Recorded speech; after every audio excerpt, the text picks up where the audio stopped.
We're about 30 seconds out, boss. Okay, good. You know, I always get nervous when it's quiet, so.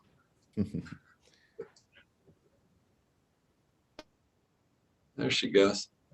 All right, we're live, boss. Are we good? Rico, kick us off. Thank you. Thank you, Governor Newsom. I'm really super excited to be here with all of these amazing individuals on this call and all of the many millions of families and people everyone on this call represents, especially here in this beautiful state of California, my home, the home of my family. Couldn't be prouder to be here today.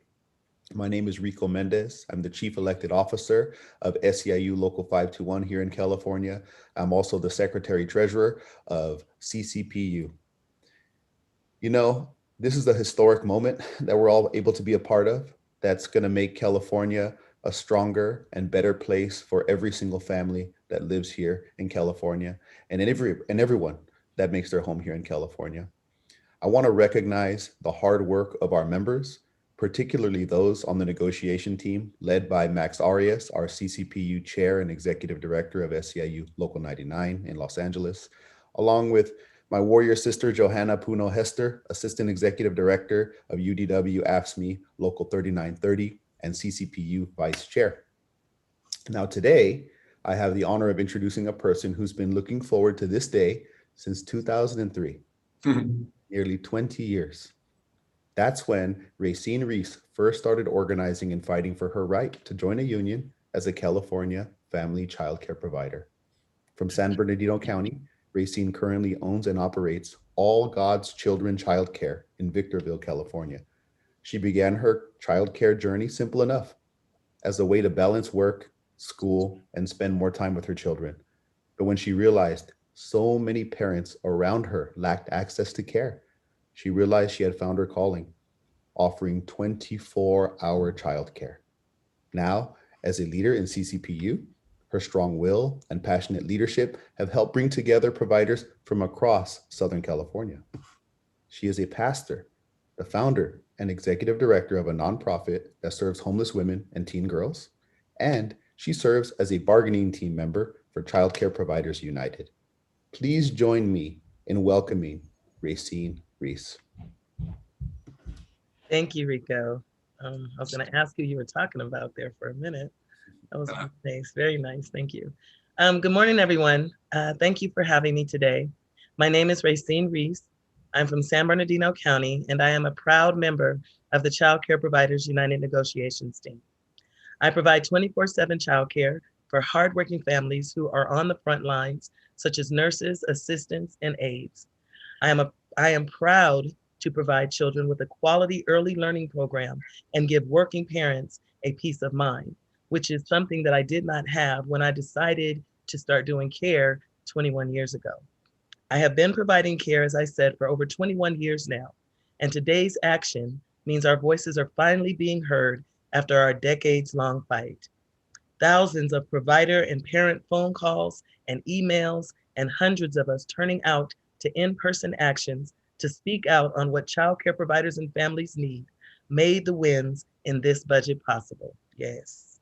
This is an important down payment as we make childcare jobs sustainable and reflective of the important work we do, but also in encouraging others that have the same heart to do this kind of work, something that is really badly needed now that we've lost so many child care providers due to this pandemic.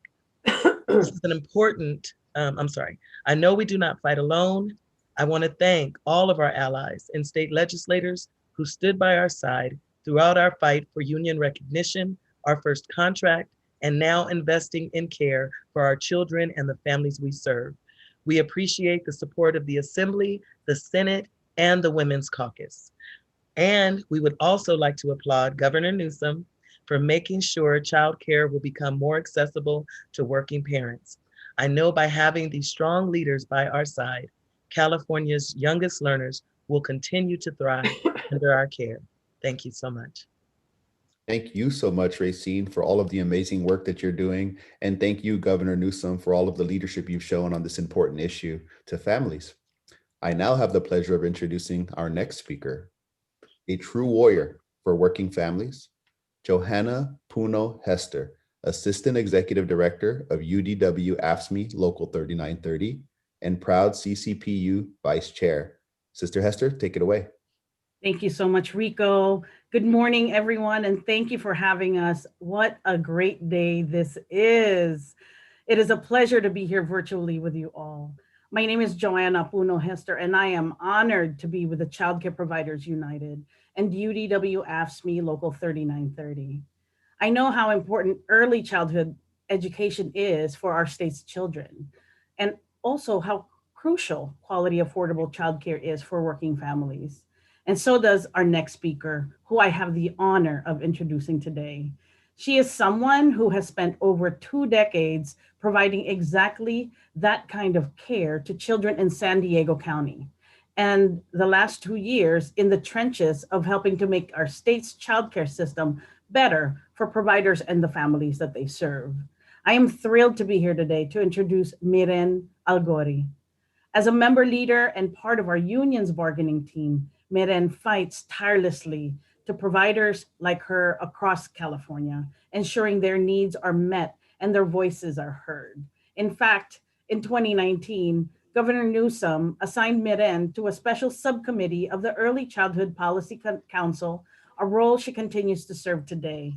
Without further ado, and with so much pleasure, please join me in welcoming our sister, Miren Algori. Miren? Thank you so much, Joe. Good morning, everyone, and thank you so much for having me. My name is Miren Algori. I'm from San Diego County, and I am a proud member of the Child Care Providers United negotiations team. As a child care provider for over 20 years, I'm elated that our decades-long fight for a strong union contract has made a difference for providers, the children in our care, and the families who count on us. I'm a second-generation childcare provider, so I watch my own mother struggle to care for the children of working families. Except my mother, she went without organized representation or collective bargaining rights to help her advocate for herself. And that's why today's gathering is about so much more than a bill signing, and it's about so much more ensuring funding for our tentative agreement. It's about providers in the state working together to make sure high quality care is more accessible to working parents and ensure more children have the opportunity to start school ready to learn. We know that access to affordable childcare will be essential to the economic recovery from COVID-19. And we applaud you, Governor Newsom, and state legislators for making sure California has the funding necessary to ensure our childcare system is the best in the country. I also want to thank the legislators who stood by us throughout our fight for our union recognition, our first contract, and the most recent battle to invest in the care our youngest learners need, along with the families who count on us. Assembly Speaker Randon, Senate President Pro Tem Atkins, and childcare champions, Senators Limon, Skinner, and Leyva, and Assemblymember Reyes. They lifted our voices and the voices of California children to ensure that a state budget left no one behind. We are so grateful to have these strong leaders in our corner and in the corner of California's early learners. Thank you again. And now I have the privilege of introducing Senator Skinner. Thank you. Thank you so much, Miren, for your great introduction. And as chair of the Senate's Budget Committee and vice chair of the Legislative Women's Caucus, I have to start with agreeing that this is a great day. I'm so proud to be here with our Women's Caucus chair, Assemblymember Cristina Garcia, Johanna, Miren, Rico, our other dedicated childcare providers, Speaker Rendon, and Governor Newsom. This year's state budget is historic in size, and AB SB 131 is among the bold investments that California is making to improve the lives of families across the state. I think we all know the pandemic caused a she-cession. Women left the workforce in larger numbers than men. Why? because the care that they depended on for their children and their loved ones wasn't available. And if we're going to build back our economy and help those families, those parents and mothers get back to work, we have to have what's in this bill. This budget bill reflects something that not only our childcare workers have been fighting for decades, but that the Women's Caucus has made a priority for longer than 10 years. It will ensure that 200,000 children whose families otherwise might not be able to afford childcare have a place. And for those who we trust to care for our children, who are predominantly women and women of color, they will have their pay increased. A victory, as was mentioned, many years in the making. And that victory of better pay for our childcare workers is in large part due to now many of our childcare workers having collective bargaining rights, the right to advocate for the wages, the benefits, and the conditions that are so needed to deliver the quality care that our children deserve. So I'm so proud of you for your organizing efforts and for your achieving this formation of the union and now this great contract. So with the bill signing, Governor Newsom, that you will do today, women and parents can get back to work in California as we build back our state boldly. So now let me introduce my chair of the Women's Caucus, Assemblymember Christina Garcia. Thank you, Nancy. I really appreciate it. It's so exciting to be here. I've only been in the legislature for the last 9 years, but for the last 2 decades, childcare has been a top priority for the Women's Caucus, fighting shoulder to shoulder with these great advocates out here. And so on behalf of the Legislative Women's Caucus, I want to thank the governor for working with the legislature to create a 2021 budget that supports the well-being of young children, families, and early childhood professionals. I also want to thank Assembly and Senate leadership and budget chairs for their hard work and commitment to our children and families in this budget. This investment is critical to our state economy and recovery, just like my vice chair just said. But really, this is about ensuring that we start to value and show that value in our professionals who take care of our kids on a regular basis. These professionals have taken care of our kids, of essential workers during this pandemic, and have selfishly put aside their own health and well-being to ensure that our frontline workers could get to work during this pandemic. They had been undervalued and underappreciated for a long time, but today with this bill and this contract, we are saying that we value you, we see you, and we respect you out there. And so for that, I am really appreciative as we lift up this professional group that are mostly women, women of color out there. And so I want to thank you all for that. We've seen a lot of women leave the economy, over 2 million across the US, in large part because of childcare issues. And so today we are ensuring with this investment that neither caregiving responsibilities nor the loss of a job holds back our economic progress here in California for women, especially low-income women of color. Women will be able to confidently return to the workforce knowing that our state is committed to securing safe, nurturing, and stable childcare systems. Strong early care and education investments are critical to healthy families, and it's critical that childcare providers are compensated fairly. This bill reflects this year's budget priorities for the Women's Caucus, specifically increased slots, 200,000 slots like we heard, and significant rate reform. We know through experience that just creating slots without rate reform is not going to provide the spaces that we need if providers can't afford to stay open. It waives family fees for a year, and it modernizes payments options to child care and development contractors through the option to pay direct deposit. I want to highlight some of our Women's Caucus members who have been champions this year on a lot of what's in this bill. I want to start off by thanking and highlighting Senator Leyva for championing rate reform last year and this year through SB 246. Assemblymember Reyes for championing the family fees be waived through AB 92. And Assemblymember Quirk Silva for championing AB 865 to modernize payment options and other needed administrative reforms. Additionally, I want to thank Senator Limon, who authored AB 378 in 2019 to allow childcare workers to participate in collective bargaining. All of these women, as well as a number of other Women Caucus members, have led in this space for the years. And so today is just a culmination of all that work. And I'm just really appreciative for the champions we have in the caucus, but also for the champions we have in the legislature, including our speaker, Brendan, and our pro tem Atkins as well.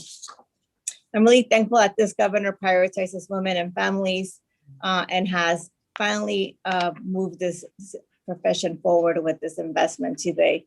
I'm especially thankful for all the providers who have never stopped fighting to ensure that all of these providers are compensated with respect out there. And so I just want to say thank you. I look forward, the Women's Caucus looks forward to our collective partnership as we continue to make progress in this space. And thank you, Governor Newsom, for your unwavering support of families and women. We are so lucky to have you on our side and excited for what the future holds together. Thank you. With that, I want to present Speaker Anthony Rendon, who has been an advocate. I've had the pleasure of working with him for the 9 years I've been in the legislature, and early childhood education has been a priority. And a lot of the successes we have are in large part because of his advocacy along the way. Speaker Anthony Rendon. Thank you. Thanks, Assemblymember Garcia. Appreciate it. As I think all of you know, this is one of the more significant bill signing ceremonies for me. Putting together the budget this year was not easy. It never is. But I'm thrilled that the governor, the pro tem, and the assembly all agree on the importance of funding childcare. I feel that those young children are the foundation of everything we want to do in California. This goes back to my decade plus of working in childcare services and the struggles that we went through when the state budget for those services were cut. This bill manifests the spirit of the work done by the Blue Ribbon Commission that I established several years ago. The commission's 2 years of study gave us a blueprint on what needed to be done. There is still more that needs to be accomplished, and we all know that. But AB 131 makes terrific strides in the right direction. I want to thank Governor Newsom and Senator Atkins, as well as Assembly members Ting and McCarty for their great budget work. The budget caucus, the Women's Caucus was critically important on this issue, and they have been steadfast on this issue for several years. Thanks to them, especially the caucus chair and my district next door neighbor, Christina Garcia, who you just heard from. I also want to recognize Secretary of State Shirley Weber and Lieutenant Governor Eleni Kounalakis for their support on this issue as well. Last but certainly not least, we absolutely have to thank the caregivers. They were frontline workers who were out there doing absolutely the toughest jobs on absolutely the most difficult days of the pandemic. It was their hard work that enabled many other Californians to keep things going. And that got us to today's signing celebration. So huge thanks to all the caregivers. Now I'm pleased to introduce the Governor of California, Gavin Newsom, a leader who has long shown his commitment to the needs of California's children. Today, he will sign his name to show that it is also California's commitment. Governor Newsom. Appreciate it, Mr. Speaker. Thank you for all your extraordinary work over the course of many decades. And this is even before you had your own child. I can only imagine how resonant this moment is for you and more personal it is in terms of your own lived experience. And, you know, without going into great detail, I only wish, and I said this a year or two ago when we developed a framework where Mirren and others have been helping us on this, creating a master plan for early childhood education. I talked a little bit about my mother who had 2 kids, 20 years old, and was divorced a few years later, came from no wealth or privilege, and just made it work and did part-time jobs, full-time jobs when she could, and raised 2 kids on her own without a lot of support. And wish she was here to be part of this. We've long been advocating to raise awareness, to raise consciousness around the essential nature of our care economy, broadly defined, but particularly childcare workers. It's a remarkable thing to see so many of you here today, and particularly the power and potency of the Women's Caucus behind this effort. But it's also, disappointing that it's the Women's Caucus that has to be the strongest advocate for this kind of legislative victory. At the end of the day, our business leaders should also be front and center, and we should be developing strategies and caucuses that are more inclusive across genders. And the reality at the end of the day is this is about economic development. This is about fundamental infrastructure, the human capital that's as important as roads and bridges and broadband and all the other things that are now being debated and increasingly highlighted because of many of you in terms of public consciousness, because we have more enlightened leadership now in Washington, D.C. And want to just thank the Biden administration for also raising the bar. But I'm proud, Mr. Speaker, that California is doing it. We're not waiting. We talk often about California's demonstrable leadership. That leadership is alive and well in this state. We are moving the bar forward. We're not waiting for cues from Washington, D.C. We're finally moving to do justice, as was said, not just to opening opportunities for more slots, but talking about quality and talking about training and talking about reimbursements and talking about rates. It's about high quality investments so that they're sustainable. And just closing, speaking about sustainability, that's why I was so proud to work with so many of you extraordinary leaders to finally get that bargaining bill and get it signed. Because at the end of the day, now 40,000 strong, this hasn't happened in the country. This is one of the most significant and important organization efforts that has occurred in years and years in the United States of America.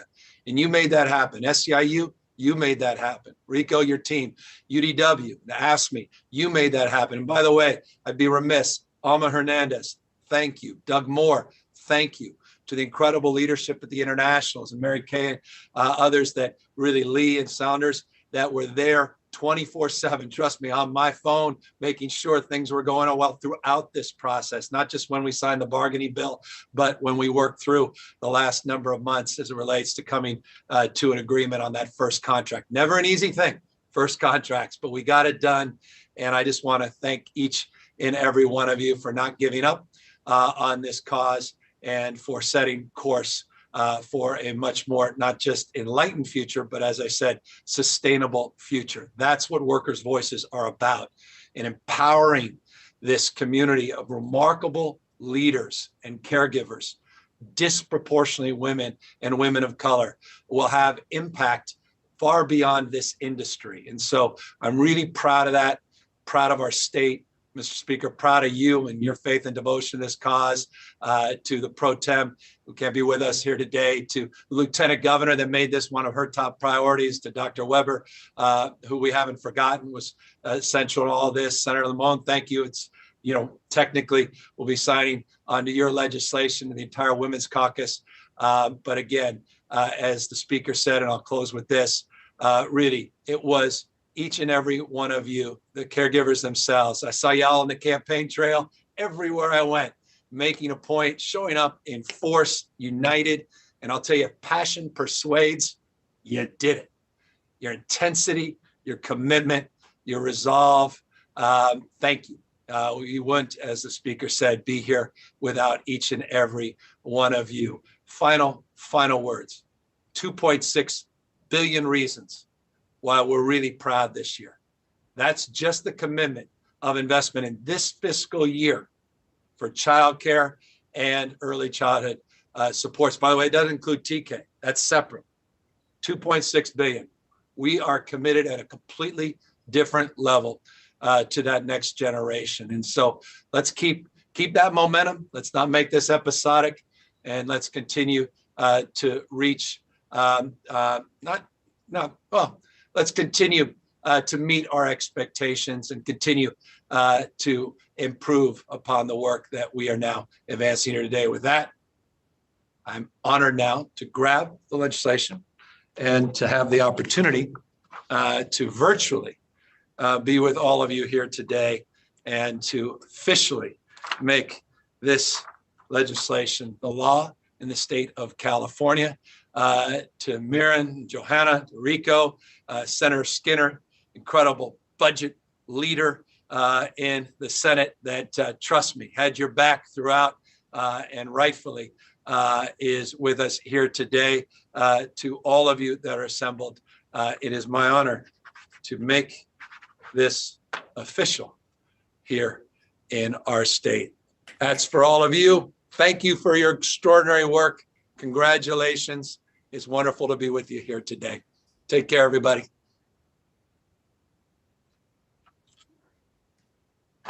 Make some noise. Yes. I know it's, Joanna made the noise with the emoji. Yes. Well done. So excited about this. The bear is in my ear. The bear is making noise. Congratulations, Thank you all. everyone.